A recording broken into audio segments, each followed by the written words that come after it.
Good morning, and you are listening to Soul Talk.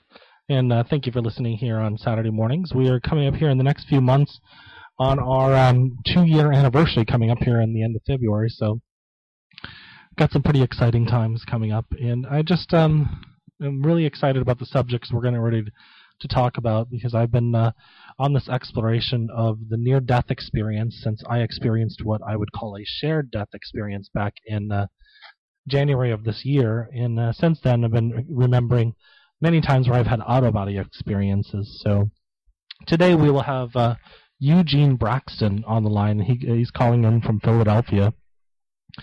Eugene's had an out-of-body experience when he was 6, and he would continue night after night, year after year, from very heavily having out-of-body experiences from the age of 6 to 16. Gene's childhood out-of-body experiences were interwoven with completely lucid, sensory-filled dreams, all of them with varying degrees of separate levels of consciousness. After several years, by age 13, Eugene learned to distinguish dreams from lucid dreams and lucid dreams from conscious out-of-body experiences, with all three having their own individual states of conscious awareness, or levels of consciousness.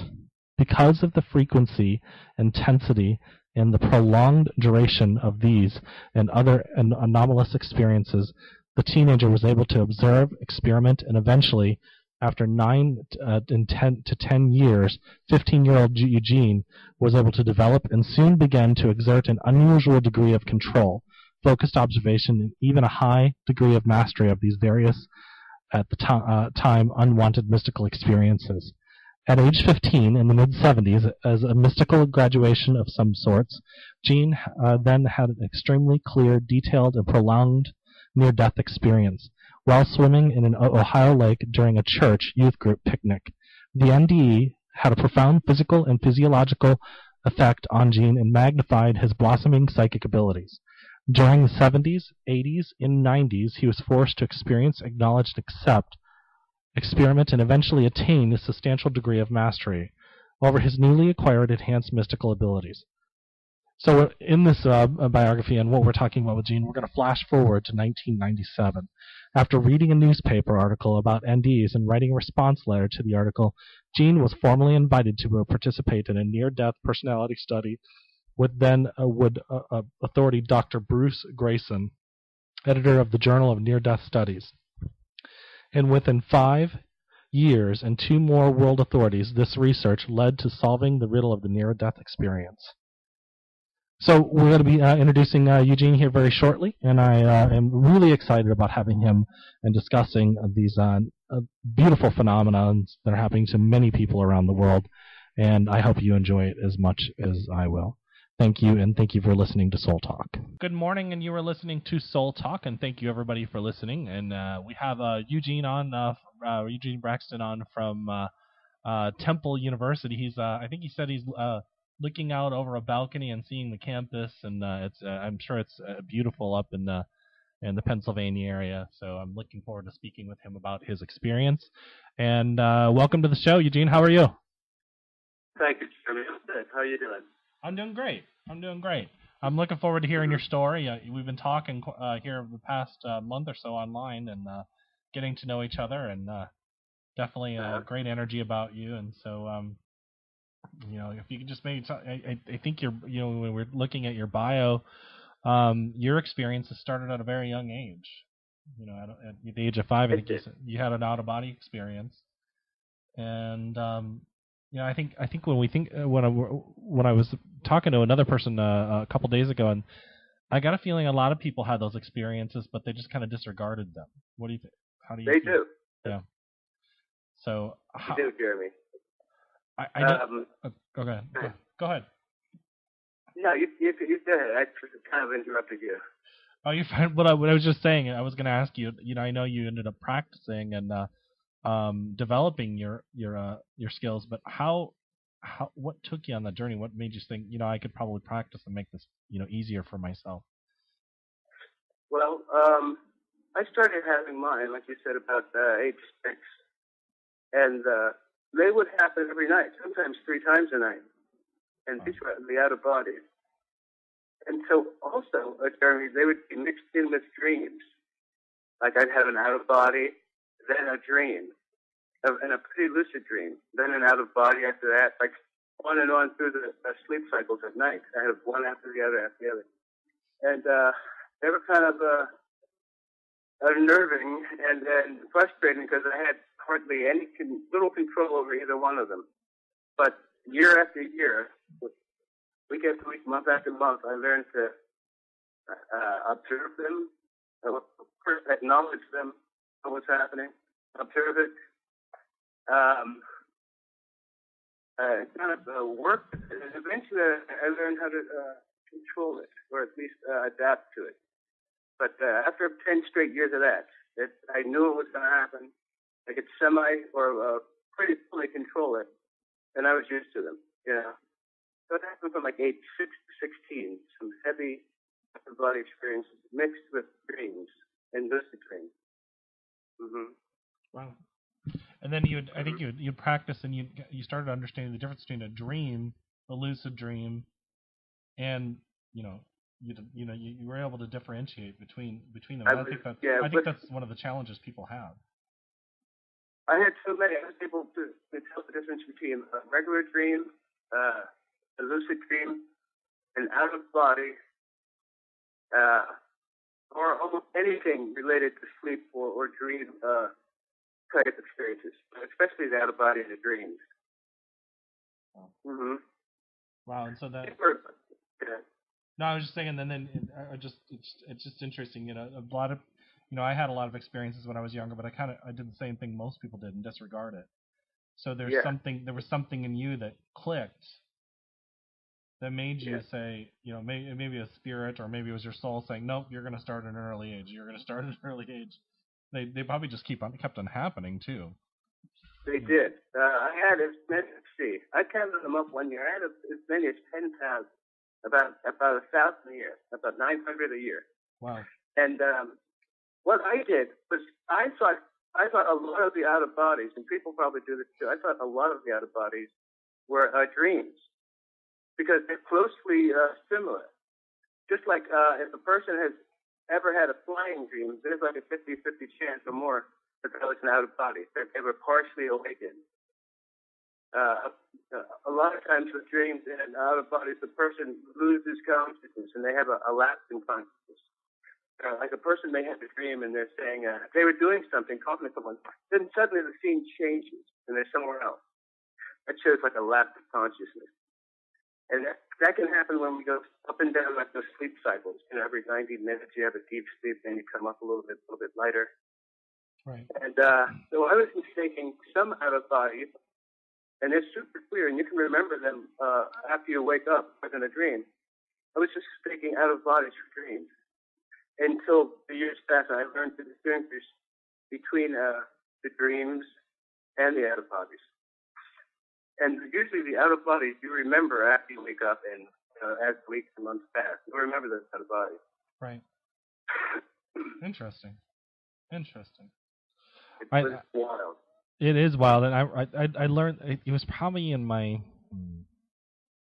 I would say about 24, 25, that I started realizing that these weren't dreams, that they were actually, something was happening. I didn't know what to call them. I didn't know if it was lucid dreaming or anything. I just knew that I was going somewhere, and yes. And then I, as I've progressed, I realized that those happen at a younger age too. I just wasn't paying attention. I just thought it was a dream. I thought it was a daydreamer. As a matter of fact, they used to put me in corners in school because I was daydreaming too much, and I got in trouble for that. So, but and then you start to discipline that and start pushing it aside and not paying attention to it. So, and so I mean it's interesting that I just find it extraordinary that at an early age you were able to do that and able to actually have such an impact on yourself here, and throughout your life. So then there was So then later on in life, you actually had a near-death experience, or did you have more than one of them? Well, I had the out of bodies mixed with the dreams up until age 15. Then I had a near-death experience. It was almost like the graduation from all those out of bodies and dreams. Wow. It was. And it was the out of body and the near death. anytime you come out of your body, everyone really has, but a lot of people haven't been aware that we're out of body. But that's when a person goes to sleep. Their spirit, their astral body, their spirit body comes out of their physical to actually recharge. That's the primary purpose for sleep, to recharge the body. And it does work, as we go to sleep, we wake up, take care of colds and stuff. We use sleep as a recharger, almost like air to the body. And so when we have an out-of-body, we recharge in the air. It comes right through our spirit body, the prana, the electromagnetic energy. We receive that in every time we sleep, but even more so when we have an out-of-body experience, or especially a near-death. Mm-hmm. Wow. I was looking through your bio, and you have to back up just a little bit to read it. And there is a there was something you said that hit me, and that's why I wanted to back up to. And I guess it's not. We'll find it here in a little bit. But I'm just kind of. I was thinking about. So you're new to. That's what it. You wrote into to a journal or an article. I think in '97. So what? Yeah. Back. Rewind about 15 years, and around that time you had you got in contact with a doctor that was the head of the Near-Death Experience Association. I didn't even know there was an NDE association, and he was doing studies with you. What were the results of that? Yes, yeah. In must have been the winter of '97, I was at Mom's, and my son, I saw a Newsweek article about near-death experiences. And up until that time, I had kind of been watching them, like on the Phil Donahue show and, or the talk shows Geraldo that had near-death experiences. And I noticed that theirs weren't exactly like mine, even though it seemed that they were telling the truth. But their near-deaths weren't like mine. And so I got an interest in it, and so along with everyone else in the 90s. And then, so 96, I saw an article. It seemed to be about a doctor who really believed in them and was really trying to study them.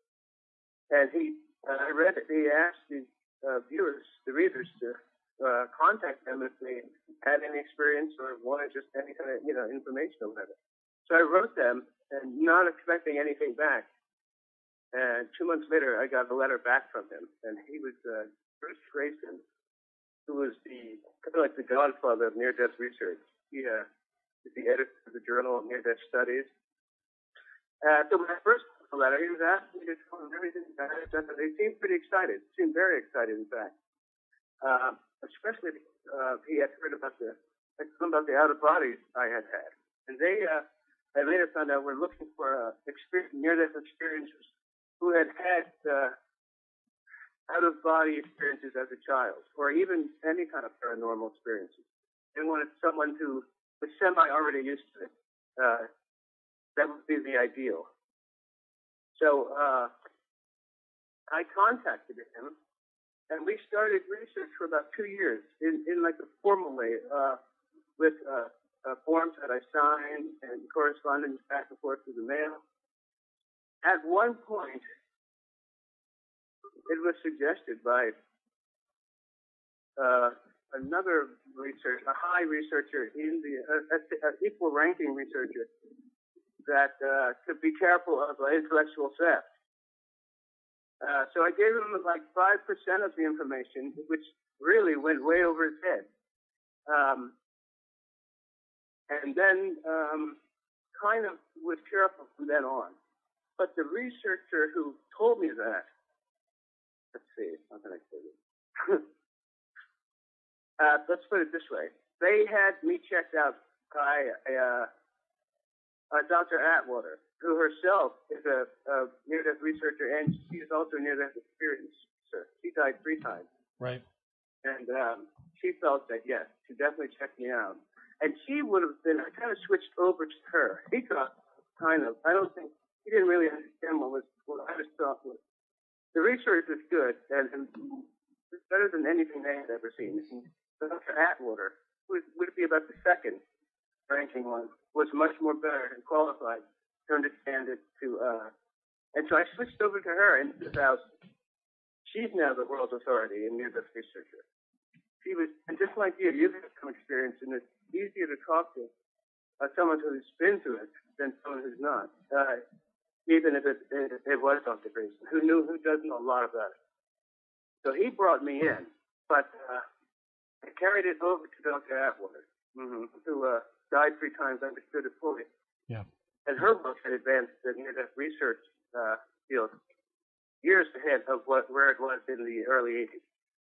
So what we had was experiencers coming forth with information that was far different than the info that they had gotten from the people who died earlier. And a lot of those people, like the ones in the 70s, 80s, a lot of them saw the illusionary side of the near-death. The near-death experience and out-of-bodies and dreams. Some of them, dreams you could be considered almost all illusions, unless it's a future dream. But the out-of-body experiences are laced with dreams and illusions. It's hard to tell what's really happening in the spirit world and what the person may be imagining or seeing falsely. You know what I mean? Yeah, I mean, what I was just reading in a book, and this rings very true to me, is that there's 2 stages of the near-death experience. One is the out-of-body experience, and the second part is the actual NDE, the actual near-death experience. And I hadn't quite assimilated that, but it felt like it was like, well, that's interesting. And then of course, the scientists want to break it down into did they flatline or that kind of stuff. But I think it's more of the experience that happened, where you were at and what you experienced and what you got from it. You know what I mean? Most of the NDers come back with some profound revelation, even if they don't even remember what they went through. They have a profound sense of awareness. And, you're right. And their healing abilities, their intuitive abilities, everything just kind of kicks into overload. Even if it's a small amount in comparison to where they were before, they've experienced something. Right. So even if the person sees butterflies and is riding on a butterfly, that person will still come back with it. Just from the after of the near death, super different, a lot different. Yeah. Yeah, I just talked to. They don't have to remember the accuracy of it. Yeah. Whatever anyone says in near death, they change fully. Yes. No matter what they see or how little they see. Yes, you're right. Now, do you think this is a question I have. Kind of thinking. Go ahead. I have a question for you about this because this is something that really is intriguing me lately. I think with these experiences, how should I put this? The scientist wants to approach it from the science, and I'm big on that. It's like there's a certain amount of logic, but not the logic that most people look at it from. The logical sequence of events. There's a natural order to the universe, I guess is a good way to put it. Yes. And I went to a conference back in February, and one of the ladies, she was a transpersonal or a psychologist, and she was the head of the Near-Death Experience Association down in Sarasota, and she looked at me and she was asking me about my experience. She goes, "Oh, that wasn't a shared death experience." And I'm like, "What do you mean?" And she goes, "Because it doesn't fit this criteria." And I'm like, "But my experience is this, and this is the profound realization I got from it. Doesn't matter that's this." And I'm like, "Well, how can you say that?" Okay, I know.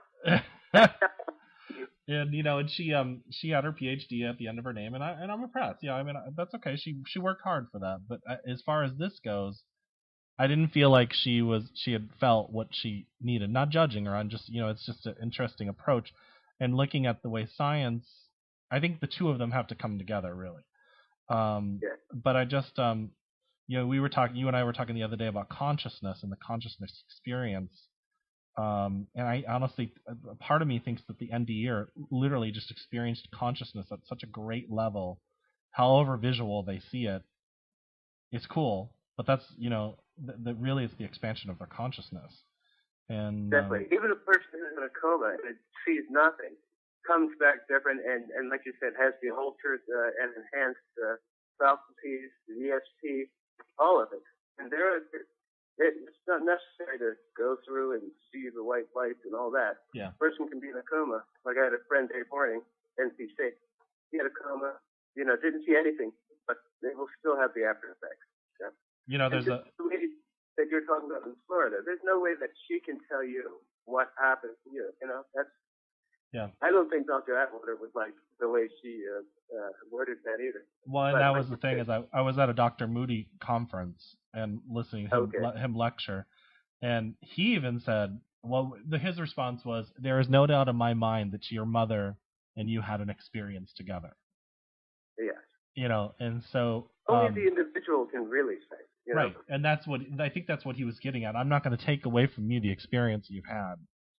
And you know, his mind and logic, basically, and him and Dr. Atwater have broken down the scenarios of what people have had and shown the comparison, so that us as people can look at it and say, listen, this is very apparent that something is happening.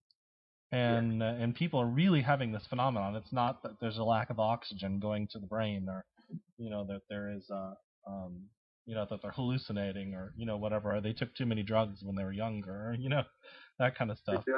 And so but you know, one of the things I want to touch on real quick is that I'm having out-of-body experiences right now because I'm losing my train of thought. That's all right. It'll come back. It'll come back. So let's talk about like your experience, your near-death experience. Like, I know this was it was different from anybody else's. Can you tell us about that? I can, Jeremy. Yeah, I'm from Philadelphia, but Dad moved the family out to Kent, Ohio, in 1970, right after the May 4th shootings. So it was different out there. We got to swim, we got to hike and play, and sports. So we grew up kind of nice, and so sports was a big thing. I was at a church youth group picnic, and because of a swimming ear infection, whenever I didn't have to race, I would jump in feet first.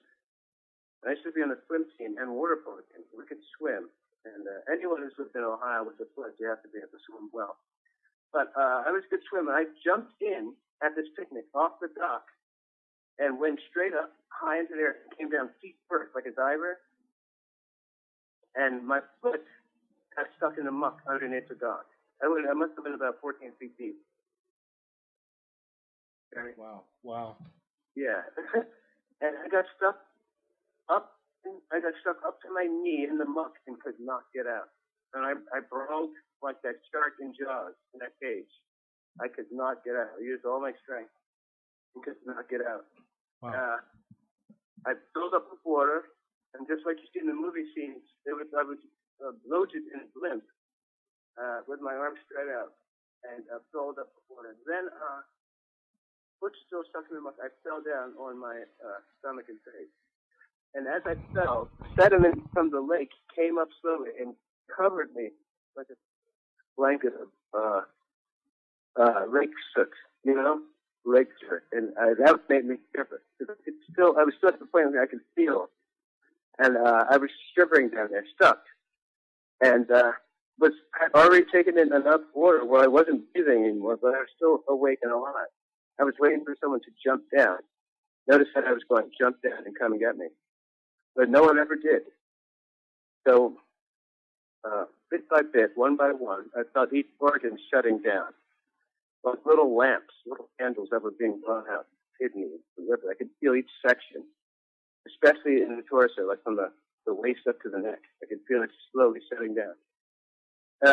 After a certain point, Jeremy, everything, it was like a click. Everything just a snap. Everything just cut off, and the pain automatically stopped. And it felt so good. I actually felt like it took a breath of relief, a sigh of relief. And I didn't feel any pain after that. But I was also paralyzed and couldn't move.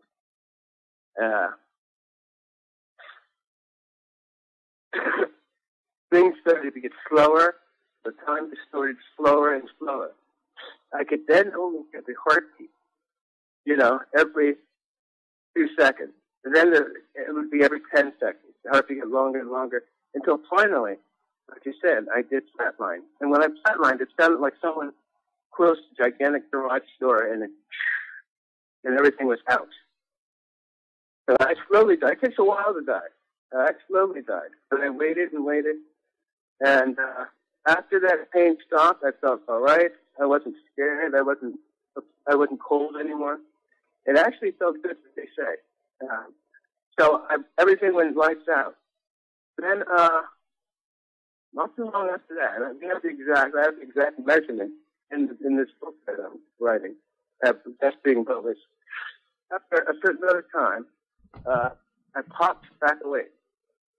And I found myself out of my body and above it looking. I found myself out of my body and above it. I didn't look down immediately. I just noticed that I was awake again. And I didn't even realize where I was until I looked down and saw myself stuck in the muck, my physical body stuck in the muck down there. And then I realized, oh my God, I just died. Just seeing it reminded me of what had just happened. And I realized that I had died. As soon as I realized that, I had, we were talking about that lapse of consciousness. There was a lapse of just melt into another scene, which was a life review, which everyone has here, where their life is reviewed in order, in flashback order. It goes from backwards to the current time, back until you're basically in reverse. But just as you were to shuffle a deck of cards and see all the numbers at once, like a kaleidoscope type of thing, that's how it was. You see every flash, everything you did, in kind of like a movie screen type images, very fast. So that was your life review? It was deep.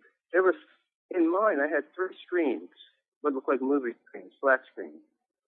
In one, they showed everything I did. In the other, everything I ever thought. And in the third one, the repercussions of what I had done or hadn't done to other people and how it affected them in the third one. Mm-hmm. So, and it was another thing. They asked, the scientists asked, the researchers asked about this.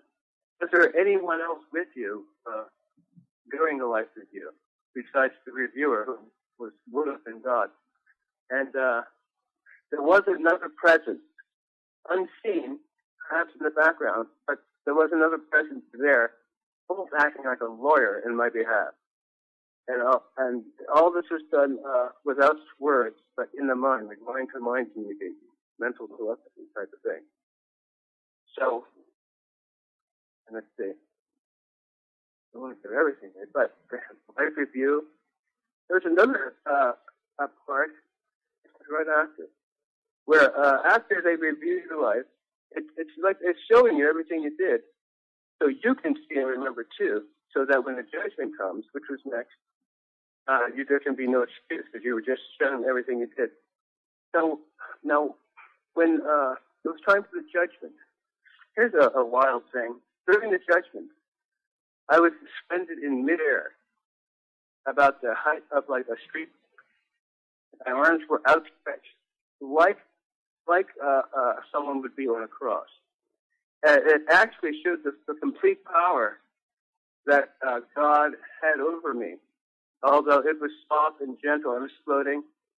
It showed the complete power that I had. And God came to me, as there's no way that a person could go to God. He came to me in the exact way that I knew that it was God. You can, when God comes to you, you can know and feel that it's Him. It's also wild because while I was suspended in air, there was a mixture of primal fear and primal ecstasy.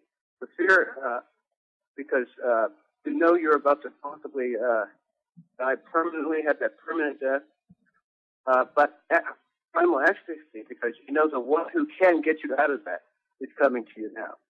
So you have that mixture of fear, and that's also God who's coming, and a mixture of ecstasy, fear from going to hell, ecstasy, because fear is someone, the main one who can help you.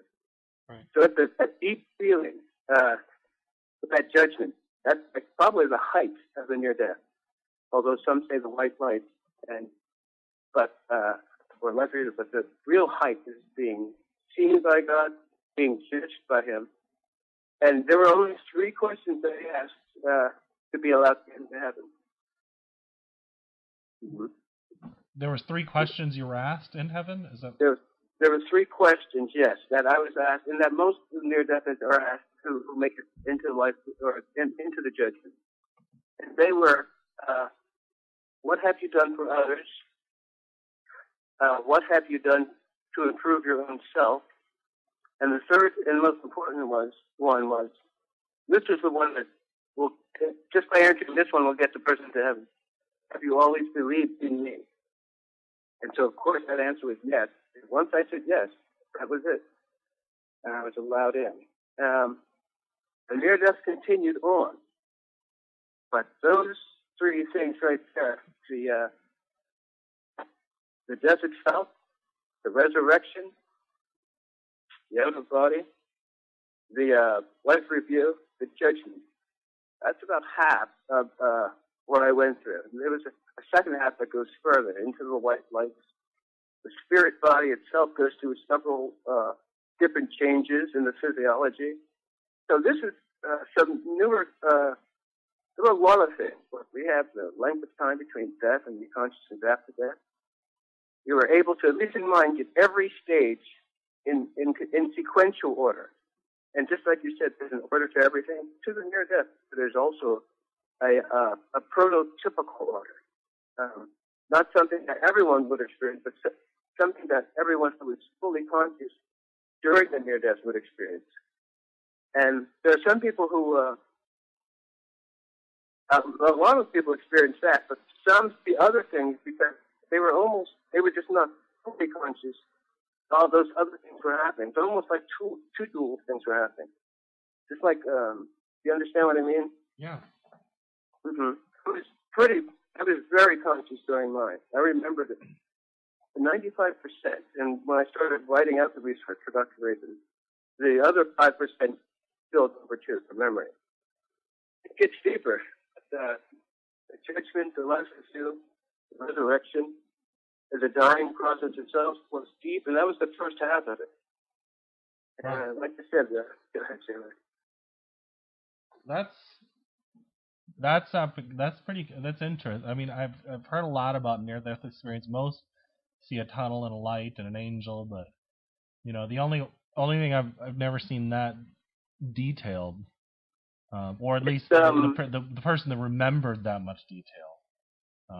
I had a girl a few years ago. She died at 27, and then came back, and she said she went into the gates of heaven and stood there, and she experienced all the realms. And then she actually came back for 1 year and then died again at 28, and that time she didn't come back. Oh, wow. And the only reason why she came back is for her daughter. And, for her daughter. But, that's interesting. So going into the second half, I mean, is that even, where... I was just asking, where did that take you? It goes even further than...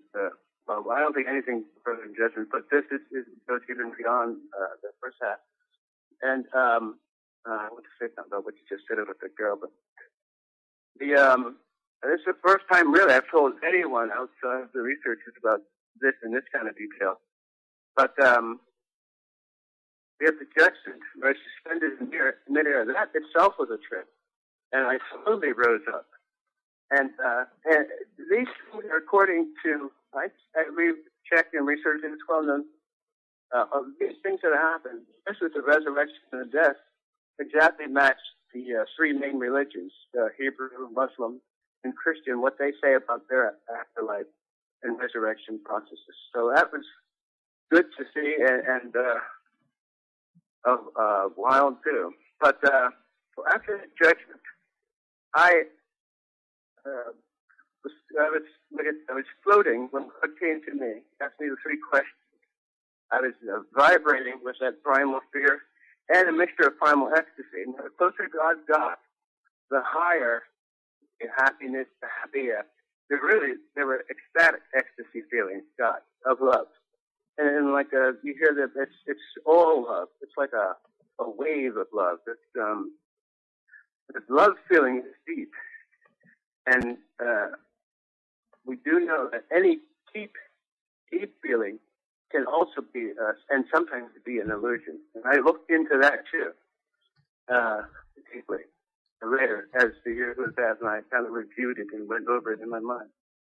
But after the resurrection, I was being suspended in air. Then it was time for the white light.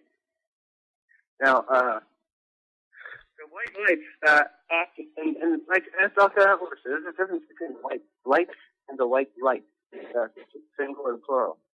So the white lights came first, and the white lights actually are cleansing and cleaning type of thing. And they also expand, like you said, they expand consciousness, they expand the psychic abilities. And that's when you enter the white light, the beginning of the transformation process, a higher transformation process than the one where you switch from physical body to spirit body.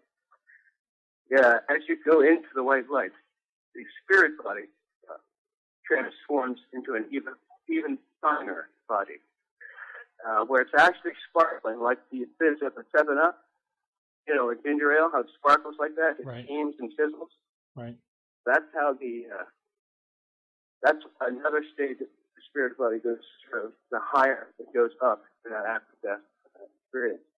So the white lights, the main purpose is to cleanse the person and enhance them, so that they can actually be ready to meet and mix in with God face to face. That with the white light.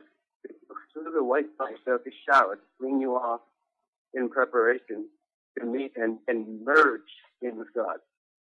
So you go through the white light, and I saw it too, there was a near lapse of consciousness where there's probably some changing of the the physiology of the spirit body.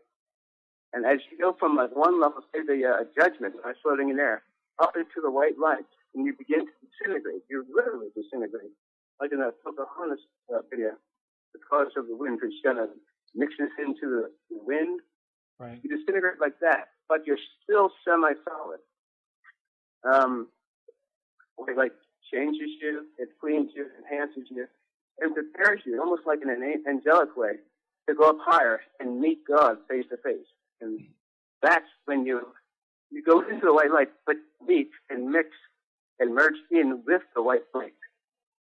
So they have the lights plural if you go into, and then the single white light, which is God.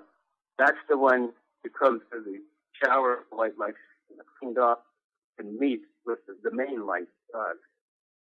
And the person, it's almost like a marriage. Wow. But, well, that would make sense because the story, when you think about, I've always thought about the story of Moses when God becomes the burning bush, and he does that because his purity would literally have obliterated Moses in some ways, or or Moses would have ran, or it would have disintegrated the illusion of Moses, because his thoughts of who he was would have been taken away from him in some ways. Because of the pureness of God. And so that would totally make the purification and you going before this massive light, this pure light, if you weren't prepared for it, would be, it might not be a pleasant experience, because it would mirror back everything you didn't want to look at. So. Yes, the white light definitely purifies, cleanses that person, and then elevates them to be on that higher universal God level. And so I don't think they could merge in with God at the just invisible spirit body. So the spirit body, where it breaks down to a higher, finer mist, where it can then mix in with God. But you still feel solid, but you can literally look at your arm and see through it and see it moving. Like see the atomic structure, see the cellular structure. It's like teeming. And there's some descriptions in the Bible about the luminescence of the spirit body, what it looks like, how it teems and sparkles. And they were the holy books were right. Each book describes that. So once you get through the white light, you're enhanced, you're higher. The consciousness is higher. That's when the person picks up universal knowledge, when they start knowing everything. And you start feeling a part of everything. That kind of merging process is beginning when you are halfway through the white light.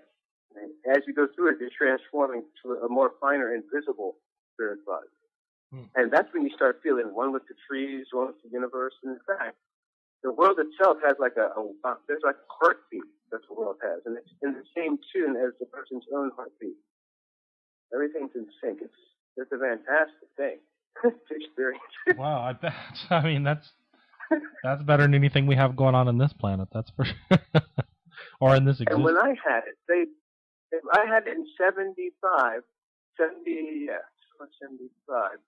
and they hadn't started even studying near deaths for fully until about 77, 78, and that was Dr. Moody. And so it was not. I knew after it was over that I had died. I was in deep shock when I crawled up out of that lake. I knew that I had died, but I didn't know what. There was no name for it. I just knew that I survived that lake somehow. And just like other near deaths, I buried it for a long time. I was only a teenager too, 15, and I had already had some other psychic things like the out of bodies and stuff that freaked me out when I was younger too. So I buried that for a while, and I always remember, but didn't start thinking about it again until I was like 20, 21. Then my personality was more cemented, and I was, ready emotionally to think about it. And that's deep when you die and come back to life. I had some weird after effects physically for a year afterwards. Like, I used to be a track runner. I could not even run. Track members had to give me a block of wood I had to hold in my hand. And that lasted for a year. But then it reversed and everything expanded. The next year was outstanding for track. Everything just got bigger and better after that near death. But it took a lot of years to get used to. And it also, just like with the others, people have them, it brings out other psychic powers. Wow. Because 2 years later, in 77, I saw a full with a friend, a full UFO. And that was probably that was probably an abduction too. Yeah. Yeah, I have a friend that she's been doing it. That's been now. I think her experience was she's had 4 near-death experiences, but her last one was from a heart attack in 1998. So it's been 14 years now, and she said it takes many years to assimilate the experience. In real life, yes. Yeah. It takes Hear about these people having a near-death and writing a book in 9 months. If you have a real near-death, it'll take you 2 years just to re-cement your personality. Yeah. Mm-hmm. Yeah, because she was experiencing things where she was talking to the grass and going in. She was going in and telling her husband, "Honey, you don't even have to. We don't have to mow the grass anymore. We just have to tell it not to grow. We don't need it to grow." And of course, he was getting upset because he was like, "Where is my?" He'd been married to his wife for 25 years, and he's like, "Where is my wife? I want her back." And so I mean, that what a shock for him. And I imagine the experience from, and I don't know if I'm sure you experienced this too, even at an early age, because you'd kind of shut it down. You didn't talk about it. Adapting that and telling that to people, especially in the 70s, would have had to have been very difficult. And for her in the 90s, she was having trouble in the late 90s talking about it. Now it's kind of, because of the work of Dr. Atwater and Dr. Moody and, several others, there's, it's easier to talk about. But even still, there's people out there that still think we die and that's it. And so. You mean the ones who haven't had a near-death? Yeah, the ones that haven't had a near-death experience. Yeah, I could not imagine still being like that. Still questioning if God really exists. I wanted to know too when I was young. Yeah. Still being afraid to die. Because an out-of-body is like a little sister death. If a person can have an out-of-body, and everyone does, they can remember it. They'll see that something of them will survive after death, but nothing like a near-death. But there's also a near-death life experience where a person runs out of the street and almost hit a car, but the car swerves at the last second. So when the person thinks they're going to die, a lot of times their life will flash before them. Then, and they will also have those after effects too.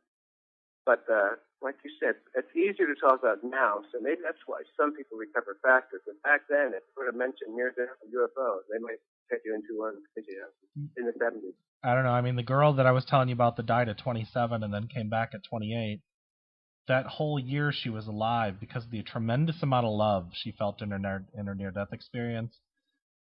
She had a very hard time in this world after that. She had a hard time before that, but she was really having trouble adapting. She was like, I don't understand why people treat each other like if they knew what this did on such a higher level that they. When the person has a near death and they come back, this world seems they love it fully, but the world seems fully. It seems even meaner than it was when they were of the world too.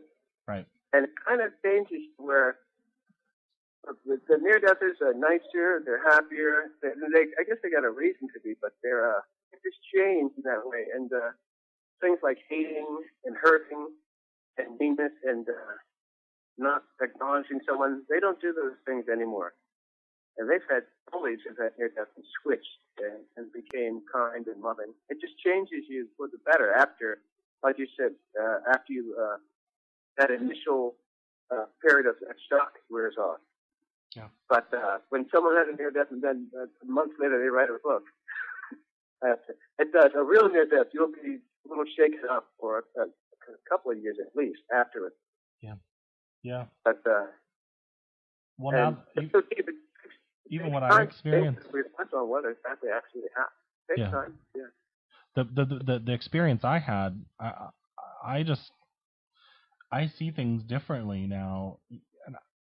No matter how much I studied and all the things that I've done, even in meditation, even with the out-of-body experiences I had, I knew everything prepared me for the experience that I had at the beginning there with Mom. Because, even her being a hospice nurse prepared me, because she'd seen death many, many times, and she'd seen people rise up out of their body and all that stuff. So, but I guess the point is that I now look at people and I can see people in their story, their program, I guess would say, and the illusion that they're living in. Not that that's a bad thing. I just look at them and I just have a compassion for that because I see it and I'm like, they just. It makes sense why Jesus said, "Forgive them, for they know not what they do." Mm-hmm. Because they really don't. They might be sitting there screaming. Not really. Yeah, they don't really. Yeah. And so when I see them somebody screaming at another person, I'm like, and my initial instinct would be to go defend them. I look at it and I say, I might go say something, but I'm just going to say something because I'm out of compassion for both parties. You know what I mean? Mm-hmm. And it's a different feeling than having to jump in and react.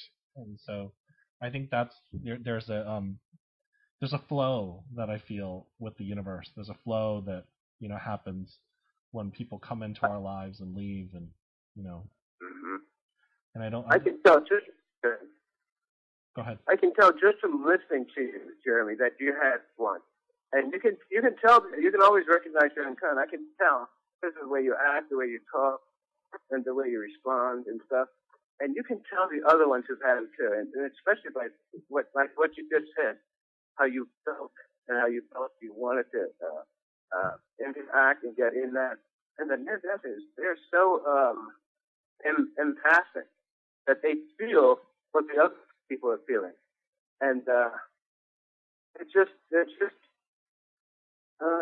much more sensitive, and it's almost like a veil has been removed from their head. Right. And where the others still have a veil that they can see through, but not like the one that's been removed. Right.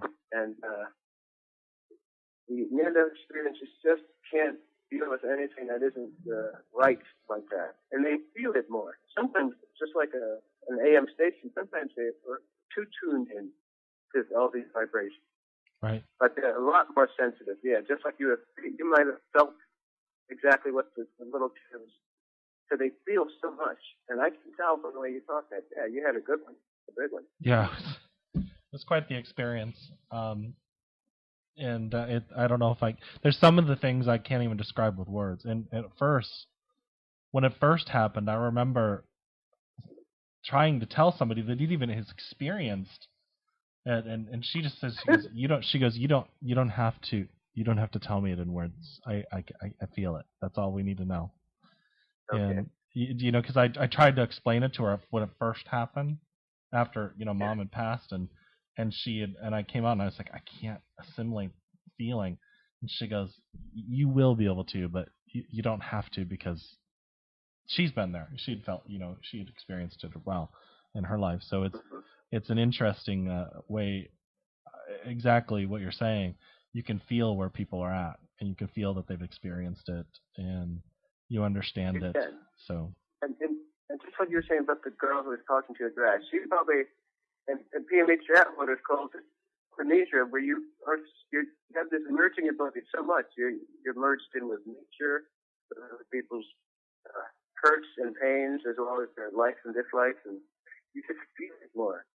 And the antennas are up fully with anyone who's had a lot of different experiences. Not besides out of bodies and near deaths, but those are some good ones to amplify the person's sensitivities. Yeah, and you can always spot another one, another experience. And UFO experiences have the similar after effects to the near death experience.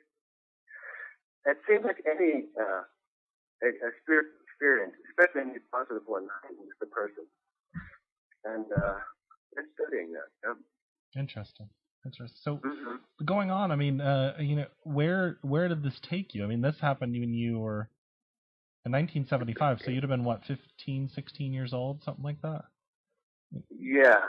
So, I was in the 70s. It took me maybe about 70 up to about 70, about 80, 4 years to kind of assimilate it and become cemented again.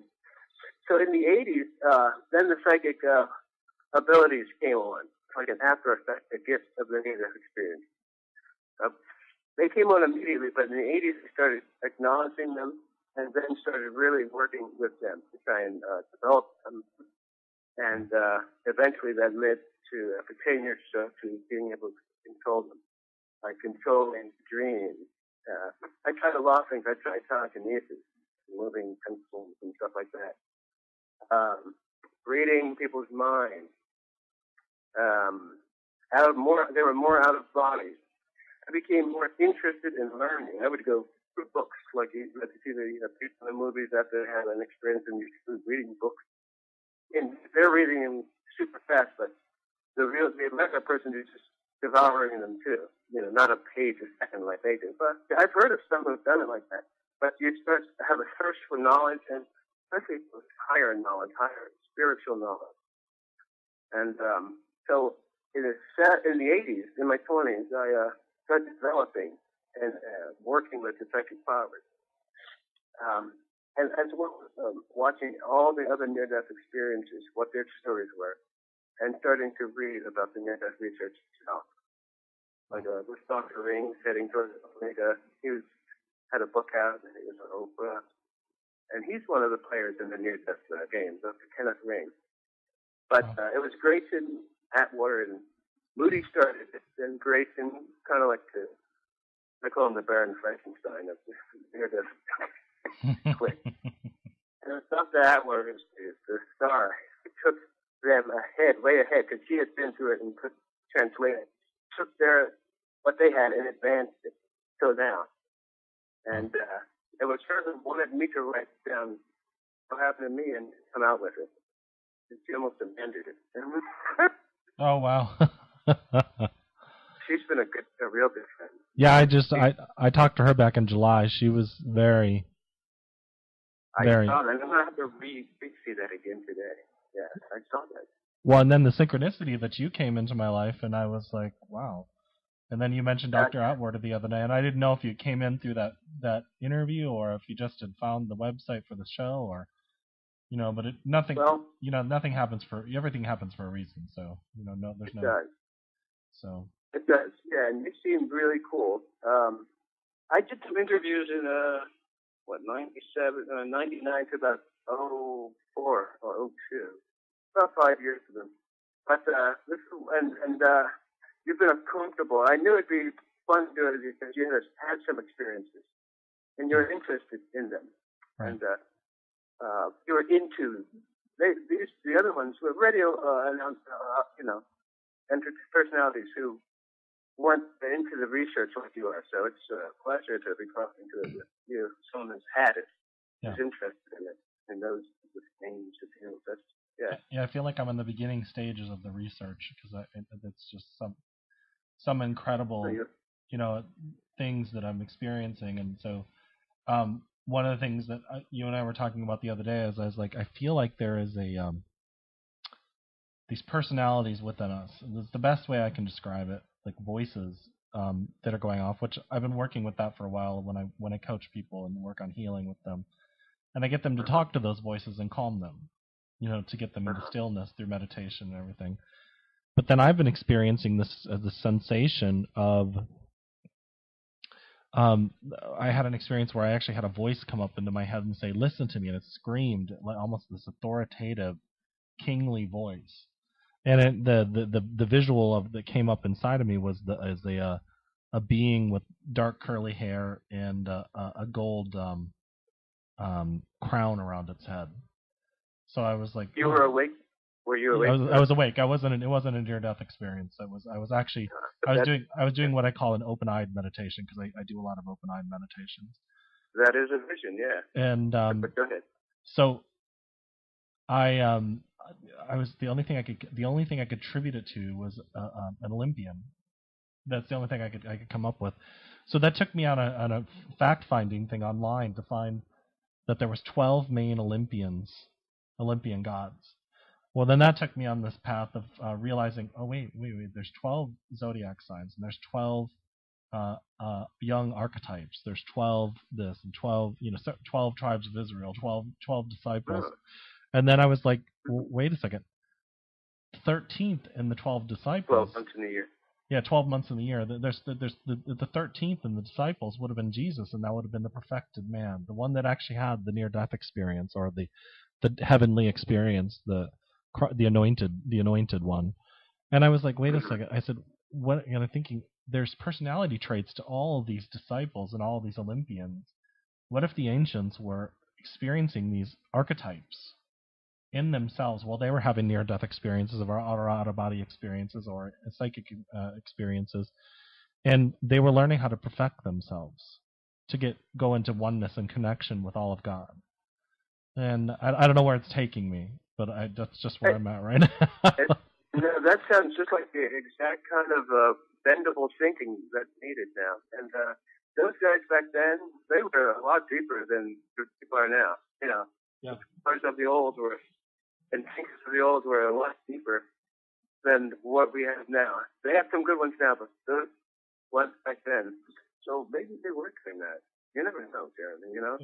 We don't know. I mean, and then I got this validation. I was reading Moody's book, his recent one, Paranormal, where basically his autobiography, and he is going. He was talking about a trip that he took to Greece with his wife, and instead of going to the oracle of the area of it's one of the most famous oracle areas in Greece, he went to another one about an hour away. And while he was there, he had an experience with a man that came up that was rugged looking, and he said his name was Aristotle. And so in his mind, he just thought that was just a guy that worked there, and he gave him a tour of the area. But he said some peculiar things, like he said 2,000 years ago when I help people do the mirror gazing and help them see into their own souls. This is what we did. He would say things like that. They still dismissed it. About a year later, he came back with a friend to go and talk to Aristotle again, and another worker came out and he said, "Where's Aristotle?" And he says, "Oh, you saw him, did you?" He says, "He only appears to certain people."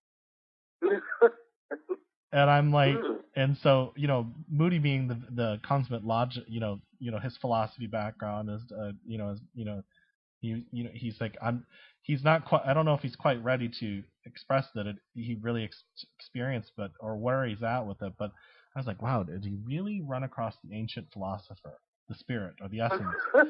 And then I thought to myself, I'm like, and it's very possible that the essence of that fragment of that soul, or that was still there doing the same thing it was doing 2,000 years or 6,000 years ago, or however long it was.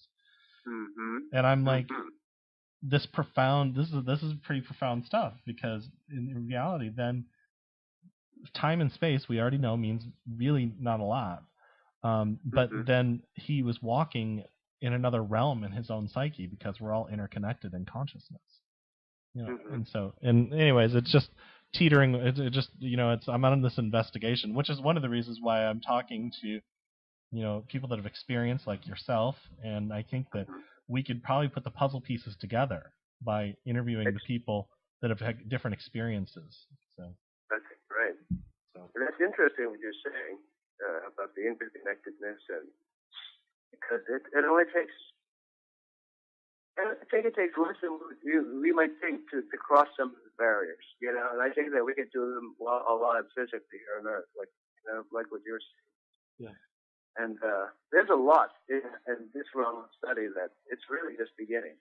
Yeah. And it helps if science picks it up too, but so much of it will come from the people who had the experiences, like you said. Yeah. Mm-hmm. Yeah. And Einstein said something to that effect, that experience is the main way, the primary way of knowledge. It's a famous quote. I can't remember. He mentioned the importance of experiencing things. Yeah. And what I like the other unthinkable way of thinking about all these various different experiences, and I like it. And they need more of that kind of thing. So does PMH. And they need more of that kind of thinking, that kind of research in this esoteric field of study, because they're all related in some way: near death, out of bodies, dreams, paralyzations, UFOs, all that stuff. They're all houses of God's mansion, but they're all rooms in His mansion, so to speak. And we just have to learn more about it. Mm-hmm. Awesome. Well, Eugene, is there anything, just to kind of wrap up here, what is there anything that we didn't cover that you'd like to express before we? Well, I'm writing a book about my near death, and it's being published now. And I saw something after the final stage of the near death that kind of mystified and intrigued me. And what I saw was what people would call God. It may not be good for everyone to see it. Like there's this expression that no man shall see my face, even though people do see God. And it's just deep. But there was something that puzzled me after the near death that I wanted to check out, and also the world authorities were kind of concerned about. It involved the control act that was in the near death. In the second book, based on this controller person who we know as God, and going into the essence of that to see exactly who that was. But the first book is about what happened during the near death. The details it's full of, Jeremy. There's a length of time between death and reconsciousness after death. Every stage of the near death in sequential order. Right. Every change in the physiology of the spirit body, the levels of consciousness. There's a lot in the book, but I wanted to definitely talk to you and continue on, after the interview time, But that's about it. I'm just glad to talk to you. And, definitely. And then when is the book due to be out? Do you know? The book that's being published now, probably, I would say by summer. Mm-hmm. All right, perfect. And then is there a way that people can get a hold of you? I know they can find you on Facebook. Yeah, I'm good. Facebook is the best right now, or email, or I'll have a website out soon by my next. They can just simply contact America's Most Experienced Mystic on Facebook too. Okay. Either that, Eugene Braxton, or America's Most Experienced Mystic. Mm-hmm. Okay. Awesome. Well, I've enjoyed the interview, and I'm sure we'll be doing many more of them in the future. And maybe one day we'll do one when we have a cheesesteak at Jim's in Philadelphia. So. Hey, in fact, Jeremy, you know what? There's a haunted house. If you ever get up here, there's Philadelphia's most haunted mansion up near Germantown and Wayne Avenue, or up near the highway Route 1, Roxborough. Uh-huh. It's an extremely haunted mansion you've got to check out. I'll tell you what, real quick story. When I first moved to Delaware, Wilmington, Delaware in 1998 when I was 24. And I went there, and then we crossed the border into Pennsylvania, into Philadelphia, and went to the old Independence Hall and all that kind of stuff. I never felt more at home than I felt in Philadelphia. It was more. It was almost like I already knew. I'd been there many times before, and so there's something about of Philadelphia that always draws me in. It's not just the cheesesteak. So. I know. But it is the city of brotherly love too. So. Philly has its own homey feel, yes, and you almost don't notice until you're away from it. Yeah. Yeah. Well, definitely going to wrap up here, Eugene. I definitely will be talking soon, and thank you. If you just hold on one second. And guys, thank you for listening to Soul Talk here on Saturday morning. Again, you can always listen to archives at our YouTube channel for Lamplight Group, and you can get those links at soultalkradio.org or at lamplight-group.com or at my website at jeremymcdonald.net. So everybody have a wonderful day and a happy holidays. Thank you.